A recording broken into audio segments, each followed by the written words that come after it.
stories are 22 times more memorable than facts on average. So if I can tell a story to illustrate my point, you're going to remember that point way more. You're going to actually soak up the value that I'm posting way more than if I had just told you a fact.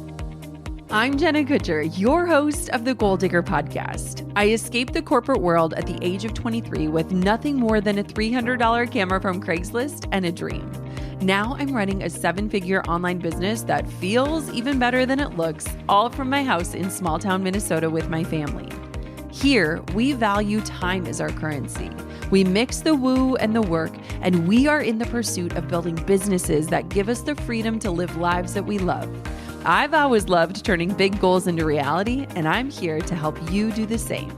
This isn't just a peek behind the curtain. Come along with me and my guests as we tear the whole curtain down. Every week, we tackle practical, no-fluff marketing strategies and host honest discussions on what works and what doesn't. Join me and my expert guests for actionable insights to help you grow your dream business with confidence. Pull up a seat and get ready to be challenged, inspired, and empowered. This is the Goal Digger Podcast. Is Instagram dead? Far from it. But if you're using it like it's 2021, then your strategy might be. Brock Johnson is an Instagram growth coach, a viral content creator, and a trusted consultant to Meta. Since launching his coaching, Brock has helped thousands of entrepreneurs and creators grow their platforms authentically. In the past few years, his following has exploded to over 1 million across social media. And now with over 40,000 members inside of his Instagram coaching membership, he is one of the most trusted voices in the space. He's also a keynote speaker and an advisor to the very people behind the app, meaning when Brock talks Instagram strategy, it's not just theory, it is straight from the source. If you're feeling stuck, shadow banned, or like your content just isn't converting, this episode is your wake-up call. We're digging into exactly what's working right now on Instagram, the big myths to ditch in 2025, and Brock's most powerful, simple tips for growth, even if you have a small following. Brock, I am so excited to welcome you to the Goal Digger Podcast and chat Instagram. Brock, everybody is asking, is Instagram worth it anymore? Like, what is your honest answer to that? And what are small business owners getting wrong about the platform in 2025? Yeah, of course, my answer is biased because I'm a firm believer in Instagram and I'm the Instagram guy. But let me share some statistics from non-biased third parties that might help you out. A recent study was published by Carrot Financial where they looked at how much money are people able to make from one single follower. Like, what's the value in terms of how much these followers are worth actually becoming customers? And what they found is on Instagram, the revenue generated per follower is higher than any other platform. We're talking YouTube, podcast, Twitter, Twitch, TikTok, all of them. Instagram was the highest. So from an independent third party, yes, statistically speaking, Instagram is the best place for entrepreneurs and small business owners and content creators to be.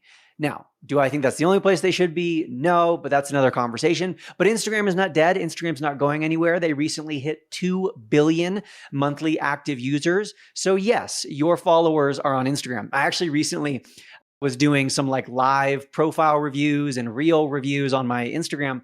And I said, let's review whoever is watching this live right now and is the oldest person in here. And someone said, I'm 83. And I said, no, you're not. And I just passed them off. Yeah. And then she was like, no, I'm 83. And everyone's like, Brock, she's 83.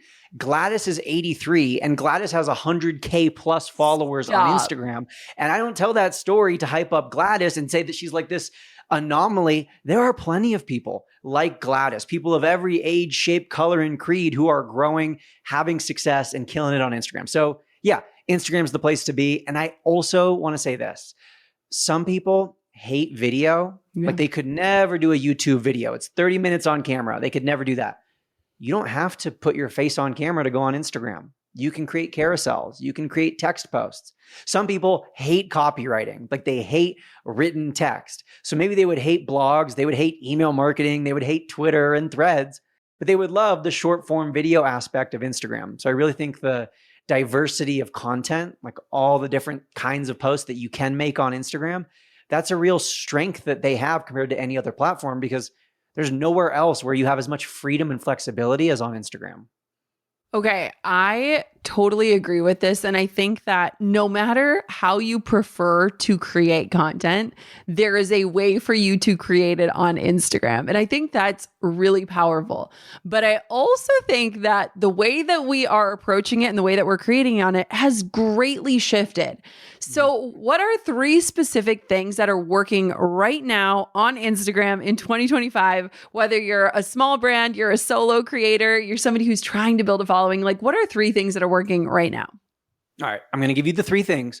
2 of them are going to be evergreen strategies that are going to work in 2030, strategies that worked in 2015. And then the third one will be kind of like a juicy algorithm hack that is working right now, is working in 2025, but in the future, don't shoot the messenger if it's not working a few years from now. Okay. So the first 2 strategies, the evergreen ones. The first one is true on Instagram and it's true on pretty much every platform, which is that the more you niche down, the more you grow. The riches are in the niches, so to speak. Yes. And when I say niche, I'm specifically referring to the who, so the demographics of that ideal target follower, and the what. What is it that you're specifically going to be talking about every single time you post, or almost every single time you post? That's how you stand out. That's how you grow. And that's not necessarily how you go viral and get 100 million followers. Yes. But that's how you get super fans, Yep. super loyal, engaged followers who interact every time you post, and they can't wait to become customers. Like, you don't have to sell them. They're on the wait list and they're waiting for you to announce the new product, and they can't wait to buy it as fast as they possibly can. Taylor Swift level super fans. Okay. So that's the first strategy, niche down. The second one is hyper consistency. Okay. I used to teach consistency. What I've learned recently is that hyper consistency is what's needed to really grow nowadays. We're talking about growth right now. The more you post, the more you grow. There is a direct correlation, and multiple studies have shown this. There's a direct correlation between how frequently you post and how much you are growing. And yes, we're talking even up to dozens of posts per day. There's one viral example right now of this like Bollywood celebrity account. Like, they're kind of like a TMZ, but for Bollywood. Okay. And they're posting literally 100+ times a day. I'm not telling everyone listening that they need to post 100 times a day. I'm telling this story as like an example. They're posting 100+ times a day, and they're growing hundreds of thousands, if not millions of followers every single week. One of the fastest growing accounts on Instagram. Now, of course, we need to say, like, protect your mental health, don't burn out. So what I really like to tell people is ask yourself, what can I sustain? Rather than saying, oh, hey, there's this Bollywood account posting 100 times, I need to post 100 times. Figure out what you can sustain and what your goals are in your current season of life and business and Instagram and all of that stuff. So with all of that being said, however, there is a direct correlation between post rate and growth rate. So the more you post, the more you grow. Those are the 2 evergreen strategies. Those are not changing. Those are not going anywhere. The third one is like the juicy hack.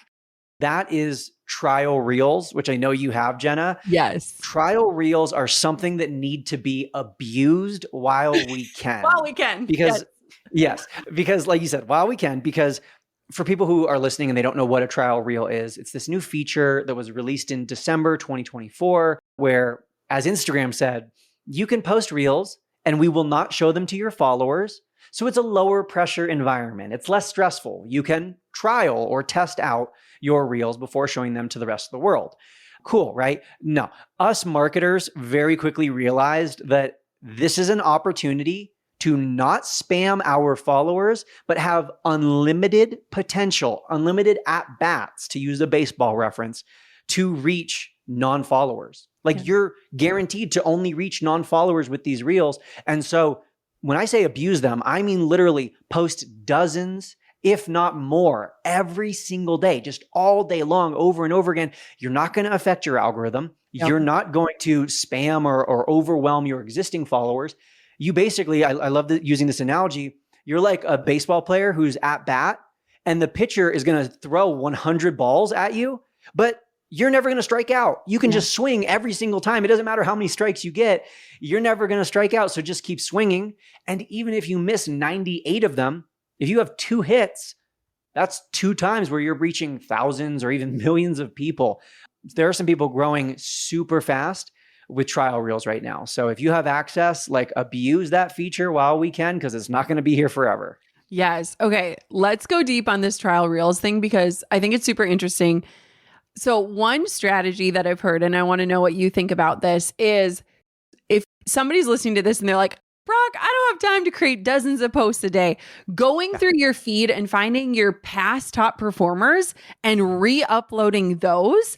And one thing to note here that I think is really smart to do is if you're doing that, you'll still have a caption just like you would if you have a regular reel, maybe adding in a little caveat or like a here's who I am and here's what I do, because keeping in mind, this is going out to people who don't follow you, who aren't familiar.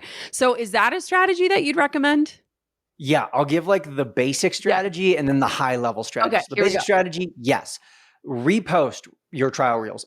So I've posted probably 100 or 200 trial reels so far. Not one of them has been new. Every single one of them has been a repost of something that worked well in the past, something that went viral, something that got a lot of views, a lot of followers, whatever. Just reposting. You've already done the work. You don't need to do any more work. And the cool thing is these are non-followers. So they didn't see it the first time you posted it. So you might as well post it again. Even I'm posting the same exact reel multiple times each day as a trial reel. I don't need to wait until the next day to repost it. That same day, I'm posting the same thing over and over again. So that's kind of like the baseline, basic level. Go through your camera roll or your Instagram and just pick out all of the reels that you have saved from the past and post them again. The advanced strategy is to kind of do a deep dive into the numbers here. And I love looking at your posts as data. Yes. But you can go through and what you'll often find, and I'm going to guess this is true for you, Jenna. I know it's true for me. My most viral posts are not necessarily the posts that get me the most followers. Have you noticed that? Yes, 100%. Okay. So like I did a study of my own best performing posts. My very best post with the most views ever got me way less followers than like my 7th most viewed post. My 7th most viewed post got significantly more followers. Like we're talking 300 followers from my most viral post versus like 10,000 followers from my 7th most viral post. Well, then the advanced strategy would be rather than just reposting the most viral video as a trial reel, repost your most followed video, or to get really specific, your best follow ratio, follow to view ratio as trial reels, because those are the reels that have already proven to not just get views, but also to turn those viewers into followers. And then I loved your little golden nugget about like reintroduce yourself, or in the caption, write like a little, hey, I'm Brock, this is what I do, follow for more. Just that little call to action, that little reminder in the caption can really convert a lot more people. Yes. One thing I've been doing is we're preparing for a launch, and I was coming up with a bunch of different reels and ideas, and I was doing alternate hooks. And so instead of creating the full reel with the first hook and then re-recording it with the second one, I was just testing just the hooks overlaid on B-roll to see which one would perform better. And then that was the hook I was going for the fully produced reel. So I think there are a lot of ways to collect insightful data, and you can even split test things. Like I was split testing professionally shot footage versus iPhone footage of, say, your hands versus footage of your face. And like just trying to kind of understand, because let's talk about this, because there has been a huge shift with the algorithm. And I think it's like making people feel really uncertain, really unsteady. And the people that are going to navigate this algorithm shift the best, I think, are the people willing to experiment and to kind of figure out, okay, what's hitting, what's landing, and also not just what's getting views, but like what's getting real results. Like you said, like followers are worth more than views. And so getting clear on like, what is the goal of this post and how do I make more that achieve that goal? So can we talk about the algorithm? Because what the heck is going on in 2025? Yeah, for everyone listening, you're not crazy. The algorithm has had a very massive shift in 2025. They do make little tweaks every single day, but every once in a while, there's like a big change. And this new one has been called the TikTokification of the Instagram algorithm, which if anyone's listening and they're used to being a TikTok creator and posting regularly on TikTok, you know that on TikTok, the views go up and down. Because on TikTok, they care a lot less about how many followers you have, and they care less about who follows you, and they care more about what do people want to see. Yes. So just because I've followed someone on TikTok doesn't mean I'm going to see all their videos, because maybe I'm not that interested in that topic at that moment. Instead, what they've done, and now what Instagram is mirroring, is they're distributing content and they're showing people videos that they think would be peak or maximum engagement and interest. Like, what are you most interested in? Yes, you followed your uncle 7 years ago on Instagram, and yes, he just posted a photo of your cousin, but Instagram can predict, hey, you're not very likely to engage with that. You're way more likely to engage with whatever your niche interest, topic, hobby is that is super engaging for you. So what does this mean for us? It means that views are less predictable. They're more crazy. They're more all over the place, more chaotic. You're going to have a couple posts that are like, oh my God, should I quit? happened? And then you're going to have a couple posts where you're like, oh my God, I am a celebrity. Step aside, Mr. Beast. We have a new famous creator in town. And that's going to be very normal. So we're going to have to get used to that. But the bigger change, and really what we need to be aware of, is that your reels are going to be reaching a lot more non-followers. They're reaching a lot more people who do not already see you, who do not already follow you. So kind of like we were talking about with trial reels, I think it's super helpful for people to get in the habit of reintroducing themselves, whether it's an entire post dedicated to reintroducing yourself, it's a sentence or two in your post reintroducing you, maybe in the caption, or it's one of those posts that doesn't necessarily say, hey, I'm Jenna, I'm this old, and this is my podcast, and this is what I do. Instead, it's just kind of like highlighting your values, your ethics, your beliefs, your morals, maybe your why, or why you got into doing what you're doing for a living, telling your story. And those sorts of posts, I would lean into those more for the next few months and really for the foreseeable future. Because if you're meeting someone for the first time, they need to know who you are before they can really accept the value that you have to provide. Okay, I've got to tell you about a podcast that I'm completely hooked on right now. It's called This is Small Business, and its brand new season explores one of my all-time favorite themes: taking bold risks.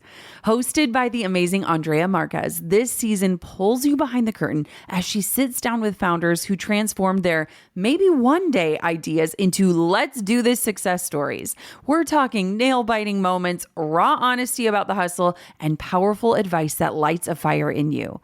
I got actual chills just listening to the trailer. Like, every single story makes me pause and think, wow, we literally all start somewhere. And if you've ever felt that tug to take your next big leap, this season might be the exact push and confidence boost you've been waiting for. So do yourself a favor, follow This is Small Business on Apple Podcasts, Spotify, or wherever you listen. These stories will move you, motivate you, and remind you that courage is the first step towards chasing what really matters. When I first launched my own digital shop, it was to share tools I'd originally created for myself. Things like templates, pricing guides, editing presets. But I honestly had a lot of what ifs. What if I had to manually set up the entire site? What if managing orders became a full-time job? What if I couldn't get people to actually go to my shop? Then I found Shopify, and those what ifs slowly turned into why nots, because Shopify takes care of everything for you. Shopify is the commerce platform behind millions of businesses around the world and 10% of all e-commerce in the US. From household names like Mattel and Gymshark to brands just getting started like mine once was. Can't design a site? Shopify's got beautiful, ready-to-go templates. Need help? Use Shopify's AI tools to enhance product images, write descriptions, and create discount codes. Worried about marketing? Shopify's easy-to-run email and social media campaigns helps you find your people. And if you ever get stuck, their award-winning support is available 24/7. Turn those dreams into and give them the best shot at success with Shopify. Sign up for your $1 per month trial and start selling today at shopify.com/goaldigger. Go to shopify.com/goaldigger. Shopify.com/goaldigger. Oh, yeah. I think this is probably the biggest shift. And I think this is where creators really need to pause for a moment and look at like their content strategy and how they're approaching it. Because for a long time, we were able to approach it as like, hey, you already know this about me, so here's the continuation of the story, right? It felt like you could do a monologue broken up post by post, especially when it was back in the chronological good old days. But nowadays, when we're actually really analyzing, like, wow, a lot of people who don't follow you might be seeing this content. how do we make it make sense for them? How do we make it land? And how do we make it valuable? And I think, Brock, this is like where you shine, is you do such a good job. And so talk to me about how you're thinking differently about the content creation process, knowing that people might be meeting you for the first time on every single piece of content. Yeah, I think first of all, thank you. I'm trying to mix in more storytelling into my reels. I'm not necessarily telling a long drawn out story, but I also know that stories are 22 times more memorable than facts on average. So if I can tell a story to illustrate my point, you're going to remember that point way more. You're going to actually soak up the value that I'm posting way more than if I had just told you a fact. Like most people are probably forgetting the facts that I said at the beginning of this episode, but they're remembering the stories that we're telling in here. So try to incorporate more stories, but also, and this is going to sound really bad, and I hope it's not controversial, dumb down your content. I think oftentimes our ego tells us that we need to make our content super high level, smart, intelligent, and flex our knowledge in every reel. When the reality is, not our followers are dumb. I'm not going to say that, but I'm going to say they're not paying attention, right? They're watching with their brain turned off. They're just scrolling. They're chilling. They've seen 10,000 other reels, and that's not an exaggeration. They've seen thousands of other posts that day. And so you do not have their full undivided attention. It's not like you're having a one-on-one consultation with them and they're taking notes. They're watching a reel, and they just watched a reel right before it. They're going to watch a reel right after it. And so simplify your content. Something I often do is if I have a script or if I have like bullet points, I'll pop them into our good old friend ChatGPT and I'll see if there's a way I can simplify it or like dumb down these words or write this at a 5th grade reading level. Or I'll try to think, is there a synonym for this word that's simpler, that's more easily understood or more widely used? Because I know that people aren't paying as close of attention, and many of them have never seen me before. They've never heard me talk before. And so it's important to kind of meet people where they are. And I think when you simplify, you allow more people to consume your content and thus more potential views, followers, customers, yada, yada, yada. I love this. And I think one thing that I've had to work on so much with every piece of content is like assume that they know nothing. And again, that's not coming from a place of saying your followers are dumb.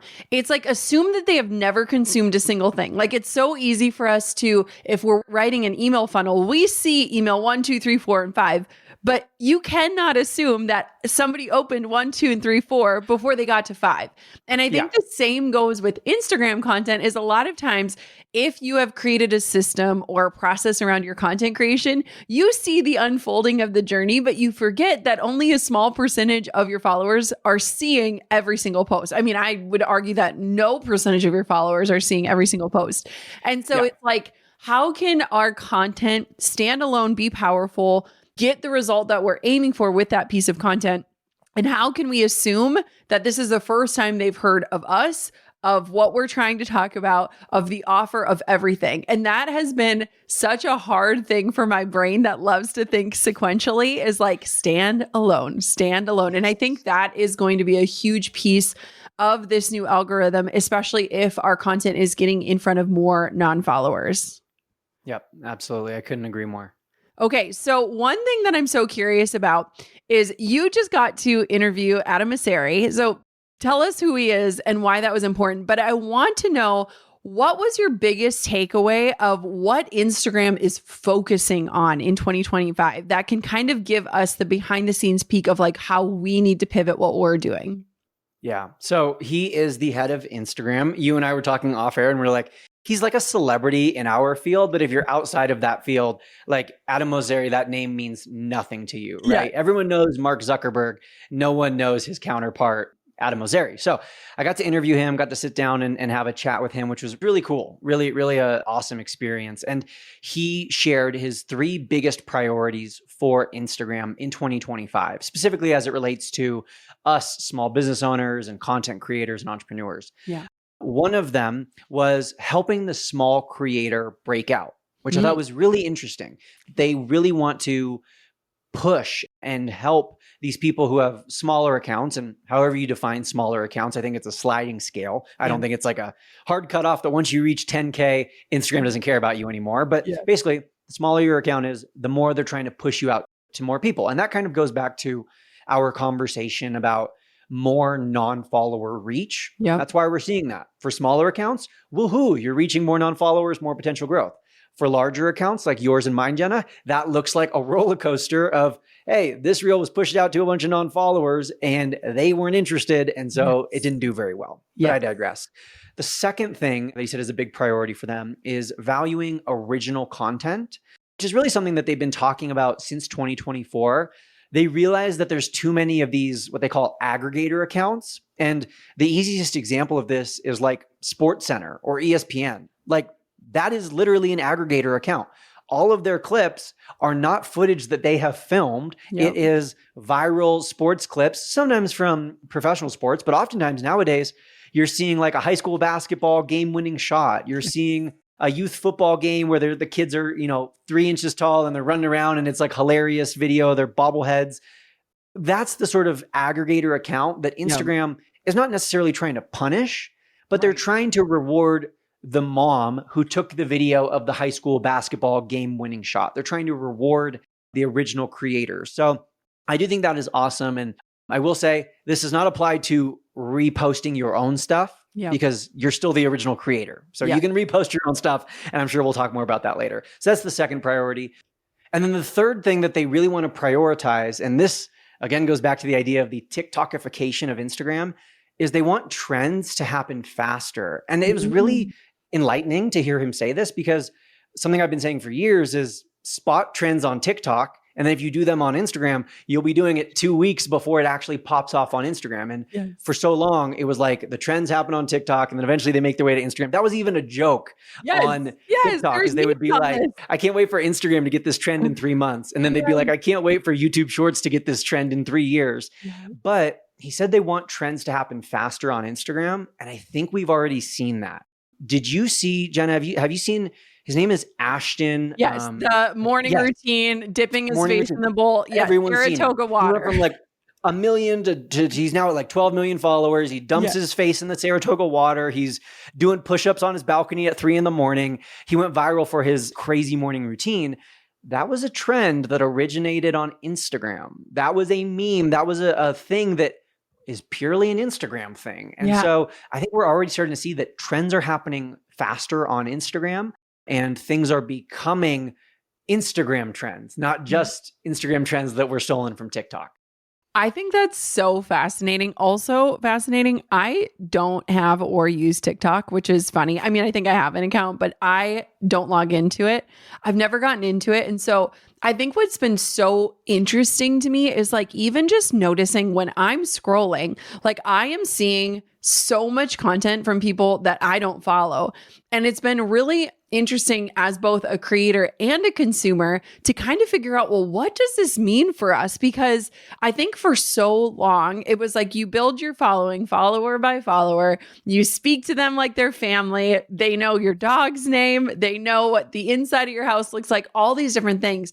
And so it's been this huge shift of like not only consuming content from all different types of creators, but also really thinking about, okay, from a strategy standpoint, how does this shift things? One thing I'm curious about, Brock, is how are you utilizing the different media types on Instagram? So let's start with Instagram stories. Are those dead? Is it a growth strategy? How do we leverage our stories? Yeah, love that we're talking about this. Stories will not help you grow your following. You could post 1 million stories a day. They could be the best stories you've ever made.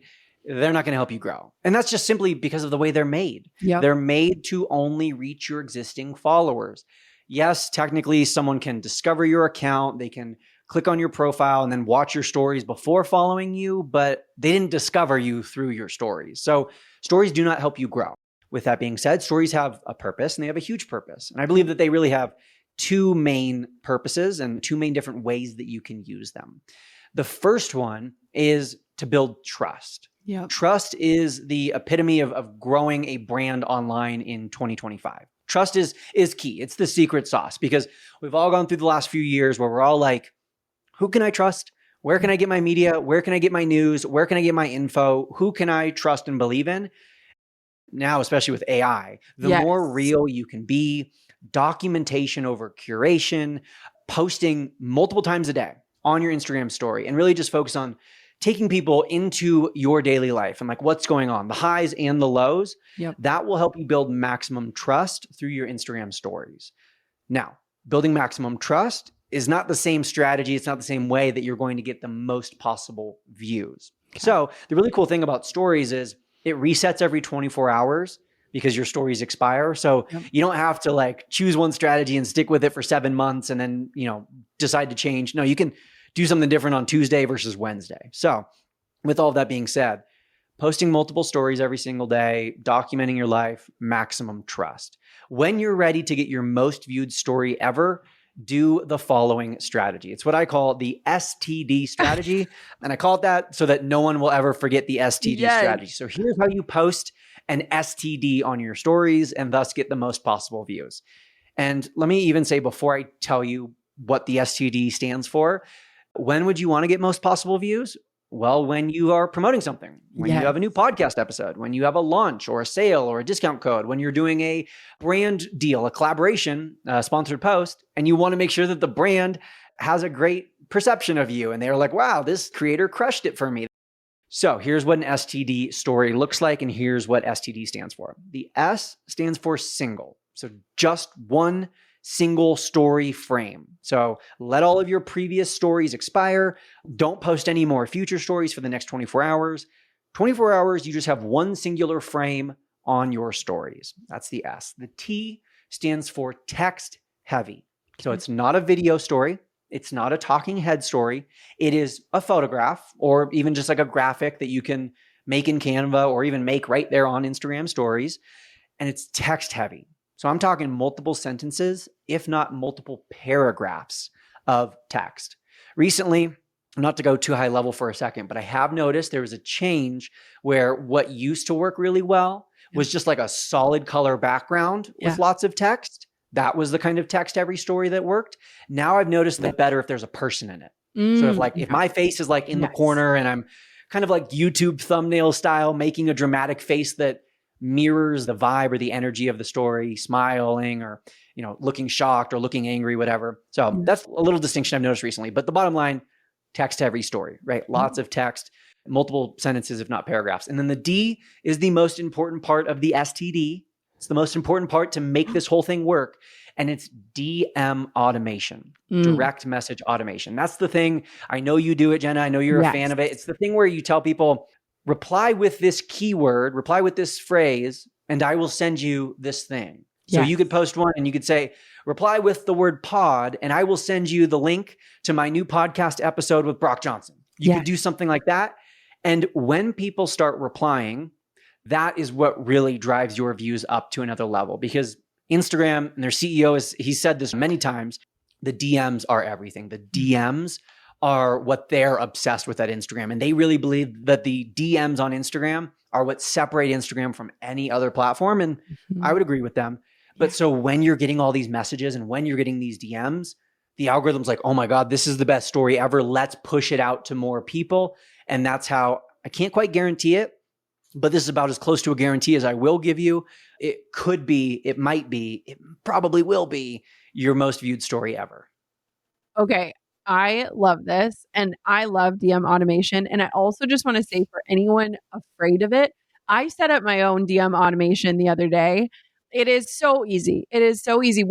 Both Brock and I use ManyChat, which is an approved partner of Instagram, but literally anyone can do it. And I had been like afraid to do it. And I was like, okay, literally it is so quick and easy. So if you are somebody who, and I think this is a good segue into the next part, is just talking about getting actual results from Instagram, because when people are so hyper-focused on followers and views, I think oftentimes they're missing where the actual monetary value comes in, which is how we kicked this conversation off, is like, what are the results? And if you are somebody who has a dream to get real results from Instagram, whether it's email subscribers, podcast listeners, leads, sales, purchasers, like anything like that, then having something like DM automation that can help deliver that experience instantaneously without you manually having to do that is going to be the fastest way. And it's also going to be a better experience. So let's talk about like, what is the best way to get actual results on Instagram in 2025, where we kind of let the vanity metrics go because we now know they're fluctuating. They're more unpredictable than they've ever been. Is it still possible to get real results from Instagram? Yes, it is. And I think it's actually more possible now than ever before because of these crazy fluctuating views. It's tougher to go viral now than ever before. But the good thing is, virality is never what I'm after. I don't think virality should ever be your goal unless, I don't know, unless you want to become some viral clickbait influencer. But I know that's not my audience. I know that's not your audience. You're listening to this podcast because you want results. And the reason you're not getting results is not necessarily because there's something wrong with you or what you're selling or anything like that. It's probably just in the strategy. So going back to this conversation of DM automation, here's what most people do. They make their promotional post, their sales post, whatever. They have a book a consultation for your new lashes, or, they're selling some digital product. And then at the end of the post, they say, click the link in my bio. Yep. Or even worse, they don't put it in the post. They just tuck it away down in their caption and they say, click the link in my bio. What are you implying? You're not explicitly saying this, but you are implying to your followers that they should not engage with your post. Yep. You're telling them, go do something else. Do not engage with this post. So what's going to happen? They're not going to engage, which means the algorithm's going to be like, oh God, this post sucks. Let's not show it to anybody because no one is engaging. Everyone who's seeing it is either scrolling or they're clicking away and going somewhere else. Yes. So that's where Jenna and I would recommend using something like DM automation. ManyChat is the one we use. There's over 1 million people who use ManyChat, so it's totally safe. And I'm glad you said it's so easy to set up because I am not a techie person. Yes, same. What I've tried to tell people is, if you know how to drag around a folder on your desktop, if you can point and click, that's all you need to do, because they've set it up so that you literally point, click, set up the trigger, so the word that people are going to say, and then you drag and click what is going to be the response, and that's it. You are done. It's that easy. So then what you can do is, instead of saying click the link in my bio, you can say comment the word pod, and I will send you the link to our new podcast episode. Then you're actively telling people to comment, and everyone who does comment, they get the link served up to them on a silver platter, which is better for them. They don't have to go hunting for it in your link in bio and remember a discount code. They can just get it served up to them right in the DMs, which, as we already talked about, Instagram's a big fan of. Yes. And so you're getting engagement, they're getting the links. It's a win-win. My posts that have DM automation significantly outperform even my average posts. And when you compare my posts with DM automation compared to when I used to say, click the link in my bio, oh my gosh, it is night and day. Yes. It's night and day. This message is sponsored by Greenlight. As a mom, I've been thinking a lot about how to teach my kids real money lessons. The other day, I took them to Target and Coco picked out a toy. She had her little purse with her, so I pulled out the amount of money she would need to spend in order to buy that toy to help her make her decision. But let's be honest, as a mom, carrying around a kid's purse with $50 in change is not fun. So I started researching better ways to teach her about money, and that's how I found Greenlight.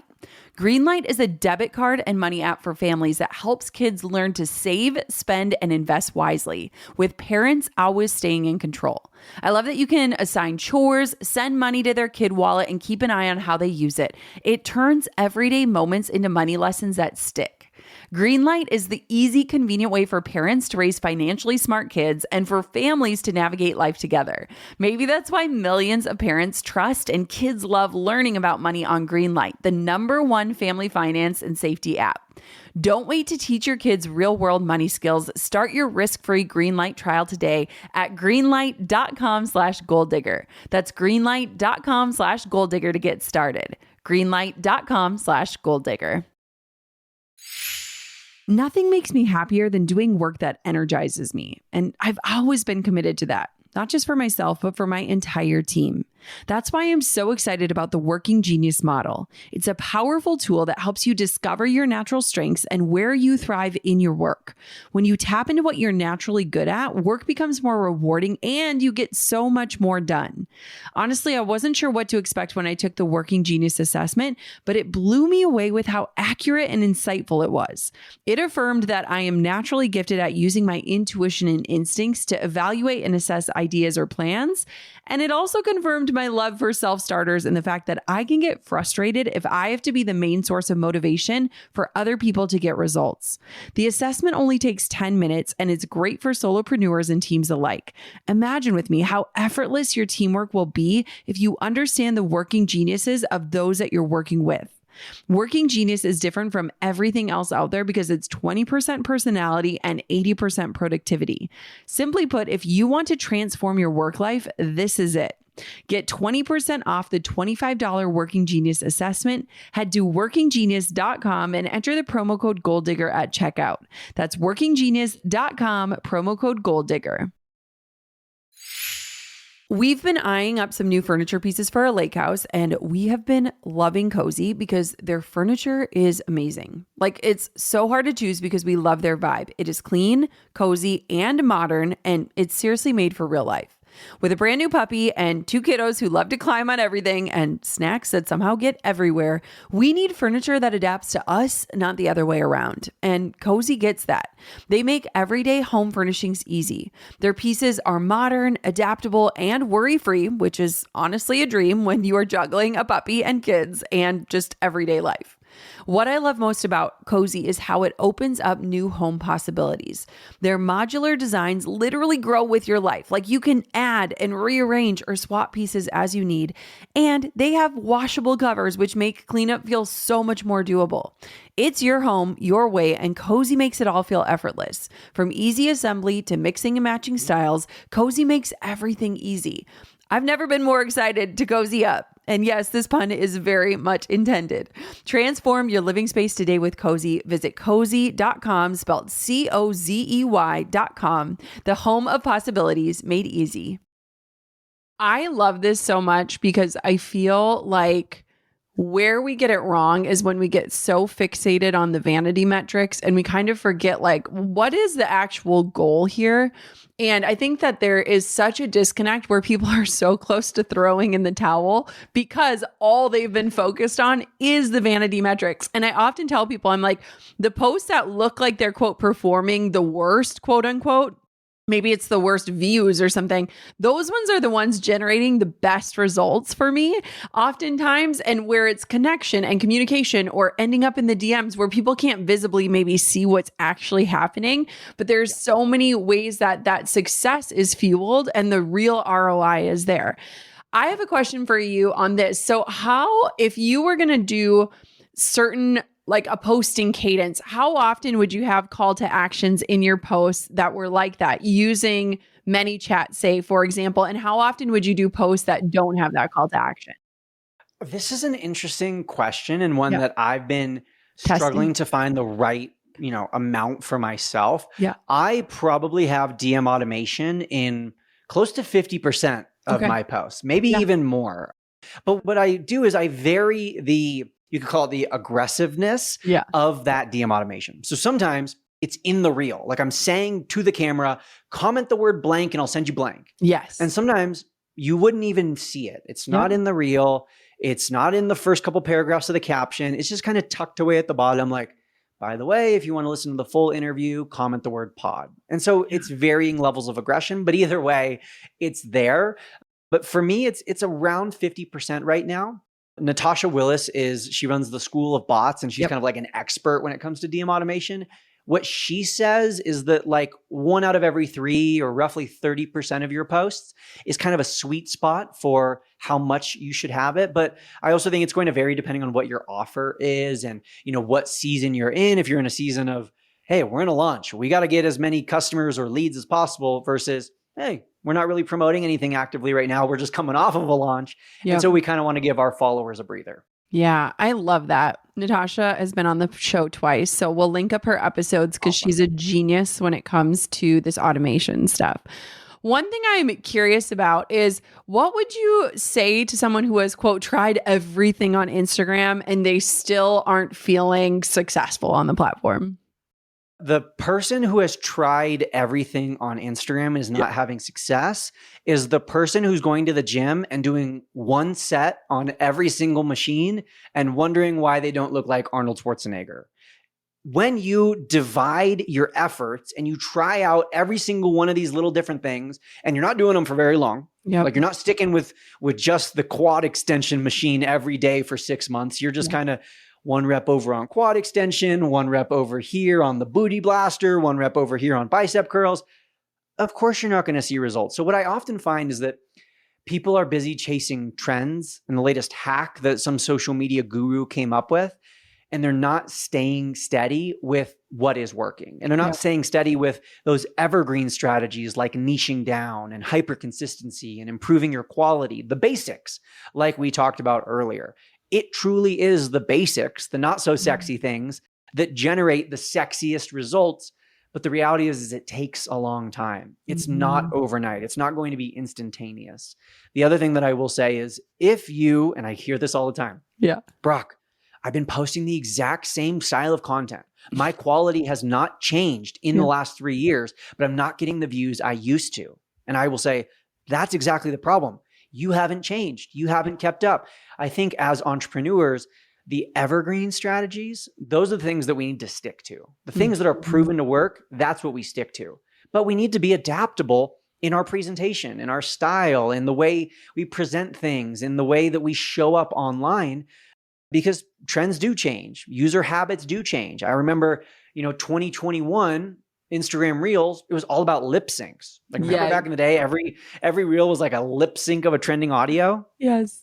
And then nowadays, different things are more popular. Maybe B-roll was really popular in 2024. Maybe now you're seeing more talking head videos with like more advanced editing. In the video game world, they call it the meta. It's basically like, it's not the written rules, it's the unwritten rules. And these are what's always changing. These are the things that are always adapting. And as the audience, as the average person stops liking one thing and starts preferring one other thing, that's why it feels like the algorithm is always changing. It's constantly having minor tweaks, but what we're really feeling over time is the change in user habits and preferences and behaviors. I think this is such a good point. And I did something yesterday that I've literally never done in my career. And I've just realized like you can complain about the algorithm or you can try different things. And I think one thing that can be so frustrating is people are not willing to experiment. Like they look at everything so black and white as like a success and a failure. And you said this earlier, like everything is a data point. Like it just gives you information to move you forward. And so yesterday, I hired a local video team to come over as 2 people, and we knocked out, I think it was 20 videos in 30 minutes plus like 15 B-roll shots. And one thing that I realized in the process is like, 1, I was investing in this, so I was going to make it worth every penny. But 2, I had to really sit down and get really clear. What are the videos I want to shoot? What do I want to try? How do I need to prepare for this? And it held me accountable to 1, trying something totally different just to see how it works, how it feels, and what the results are. But 2, preparing the content in a different way and looking at it from a totally different standpoint. And I think that that is honestly required in 2025 is like, we have to get curious again. And if we want different results, we have to be willing to try different things. I don't know if those videos are going to hit or if they're going to fall flat, but if I don't try, I literally have no right to complain that Instagram is not working for me. Yeah. I couldn't agree more. I think another element of what you just described, which is such a good idea and one that I am 100% stealing, 100% going to do, is it held you accountable, right? And so even if someone's listening and they don't have the resources to hire a multi-person team to come over and shoot content, what if you just had your bestie hold you accountable? What if you had your business partner hold you accountable? What if you selected like one of your customers and you're like, hey, this is going to be weird, but I'm going to ask you to be my accountability partner, and found someone like that. I think that is such a growth hack because we're always going to cheat ourselves. We're always like, I can't tell you how many times I've put on my calendar, like, I got to film some short form videos today. And I'm like, tomorrow. I'll do it tomorrow. Yes. Pass it off. I'll do it tomorrow. I'll do other things today, more important things. But if we had someone else holding us accountable, you can't wait. And like for myself, I have an editor who she expects 8 videos from me every 2 weeks. And so we get to that 2-week deadline and I haven't made those videos, I got someone holding me accountable. So I couldn't agree more. One other thing that I wanted to add here is with this idea of like experimenting and trying new things, this comes directly from, I recently had a conversation with not just the head of Instagram, but also the head of the Instagram for Business creative team. So they're the official account that talks to business owners and small business owners about Instagram. They have like 20 million followers. And I talked to the head of their team, and he said, one of the biggest mistakes you can make is looking at your competitors for inspiration, because then at best, you're going to come in second place. Yeah. He said, instead, I thought this was so good, look outside of your industry for inspiration and ideas. And oh my gosh, this is such a creative video. I got to remake my own version, because then you're not becoming a parrot of someone else in your industry. You're taking an amazing idea and you're the first person in your space, in your niche, in your industry to show up with that kind of content. So I thought that was such a juicy tip that he gave, and I couldn't agree more with it. Don't you also think that'd be so much better for our mental health too? That we're not like following and mimicking our competitors. I just think too, from a standpoint of like creativity and challenging yourself of like, what is my take on this? Or like, how would this even apply to what I do? I think that's genius. And also when we think back to what Adam said about like one of their goals is like more original content, that would be way more original than jumping onto something else that has already been done a million times. I love that. Brock, what is one thing that a listener today could take action on to get some sort of result on Instagram, especially if they've been feeling frustrated? Yeah, I will have two things. Okay. Number one, I will say, lean into share-worthy content. Share-worthy content is what Instagram is optimizing for. They want our posts to be shared more. The kind of post that when Jenna sees it, she sends it to me. Yeah. That doesn't need the algorithm to figure out who would be interested. That is a person who is interested, Jenna, sending it to me, another person who she thinks would be interested. Now that post has doubled its viewers from 1 to 2, and I am another ideal, perfect target viewer for that post. That's what Instagram wants. And so the more we can create this share-worthy content, be it a relatable meme or a joke, something that relates to pop culture and your niche, something that is maybe breaking news or timely or trendy, those sorts of things are oftentimes very share-worthy. Leaning into that would be huge. I would also say just look back at your own posts from the past. And if you have a post or maybe multiple that got a significantly higher amount of shares, hey, there's your idea. Recreate that or repost that because it's already been proven to work. Yeah. That's the tactical tip. My second thing that I wanted to say, and this is really what I want to leave people with, is there was plenty of great info today. There was plenty of great info shared. There's plenty of unlimited amount of helpful Instagram tips and strategies and advice that you can find online. However, the only real way that you are going to get better is by actually pressing post. Yes. By just pressing post. Not overthinking, not overanalyzing, not watching another course that's going to help make your videos 1% better, but posting. Because what I think we do way too often is we judge our posts before they're out into the world. That doesn't make any sense because we're all horrible judges of our own content. How many times have we, all of us, myself included, I know this has happened to you, Jenna. Yeah. You've made a post and you're like, oh, this is so good. You post it, crickets. Yeah. And then on the other hand, you have a post that you're like, I just whipped this up. I didn't even think about it. Yeah. Like I whipped it up, I posted it, and then I was like doing something else and I forgot that I posted. And you check it a few hours later and you're like, holy crap. Yes. This was my best post of the month. So we're all horrible judges of our own content. So stop judging your own content. Just press post. Let the world, let your audience and your followers be the judge, and then learn from it. If it did horribly, what could be fixed? If it did great, what small pieces could you take out and apply to your future reels? But at the end of the day, that's only possible if you just press post. Yes. Oh my gosh. I'm going to link to your interview with Adam. Can you give us a little taste of what is inside of that interview? Just because I think people should finish this episode and go listen to that one. You did such a good job interviewing, but it was such an insightful interview. And I also think when we as creators know what Instagram is prioritizing, we can play into that prioritization and reap the rewards of that. And so give us a little taste of what's going down in that interview. It was really insightful. I think that there was a lot of value to be learned. I don't think there was necessarily anything that was world shattering. There might've been a few things that some people, it might rock their world. But I think in general, and I told this to him after the interview was done off air, if I was to boil our conversation down to one sentence, it would be, everybody just calm down. He really demystifies a lot of the algorithm. He debunks a lot of myths, things about hashtags, things about posting and ghosting, things about how much do you need to be online, all of these different topics that freak us out, you know, as people trying to grow on Instagram. But he really simplified it and made it very practical and very obtainable for having success on Instagram. That doesn't mean easy, but it does mean simple. And so, I highly encourage anyone listening to check that out. Okay, where can everybody find out more about you, follow you, listen to your podcast, check out your YouTube, give us all the places?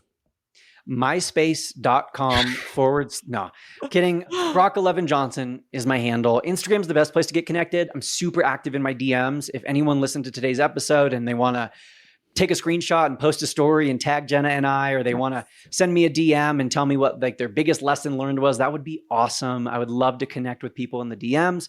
But if not, just a follow on Instagram. I try to post multiple times every day with helpful tips and strategies. So even if you only see one of my posts a week, you're going to learn something and you're going to feel a little bit more capable on Instagram because of it. Awesome. And your podcast is? Build Your Tribe, available on YouTube and Spotify and all the other podcast apps. Awesome. Brock, you are one of my favorite creators. I feel like you keep me in the loop better than anyone else. You're like my friend that's like giving me the elbow nudge of like, hey, here's what's going on right now. And I also just think for anyone that's feeling stumped or curious about like how to create today, just following Brock will give you kind of a blueprint and a roadmap of looking at, okay, this is what I can try. This is how I can make this work for me. So definitely go out and give him a follow. Thanks for coming on the show today, Brock. Of course. Thank you so much for having me. Okay, this episode is exciting and terrifying in so many ways because Instagram is changing. It's always been changing. It literally changes every single day. And so the way that we create and the way that we approach it as creators has to continue evolving, just like the app is. What I think is interesting is it's going to really show us who is able and willing to keep up with it and who is okay with either underperforming or letting this piece of the business go. One thing that I think is so important to evaluate when it comes to Instagram is the ROI there? Is the return on your investment with both your time, your energy, and even your money worth it for you and your business? And you need to be the CEO that knows the answer to that. For me, my goal on Instagram is to connect with people there to get them off of the app and onto places where I can control their experience and serve them at a higher level, whether that's this podcast, my email list, or through the programs that I create. And so really getting clear on what are your goals on Instagram? What are you willing to do? What are you hoping to experiment with? And what actions can you take today will guide your strategy forward even as the platform continues to change.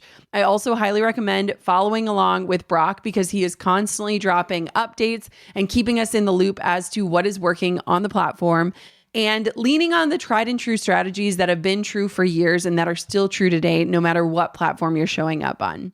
Thank you so much for listening to this episode. If you know someone who could benefit from hearing this conversation, make sure you share it with them. Just take a minute, hit the share button. You're basically sending them strategy in a conversation that they can implement and take action on.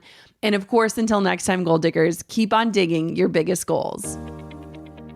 Thanks for pulling up a seat for another episode of the Goal Digger Podcast. I hope today's episode fueled you with inspiration, gave you information that you can turn into action, and realigned you with your true north in life and business. If you've enjoyed today's episode, head on over to goaldiggerpodcast.com for today's show notes, discount codes for our sponsors, freebies to fuel your results, and so much more. And if you haven't yet, make sure you're subscribed so that you never miss a future show. We'll see you next time, Goal Diggers.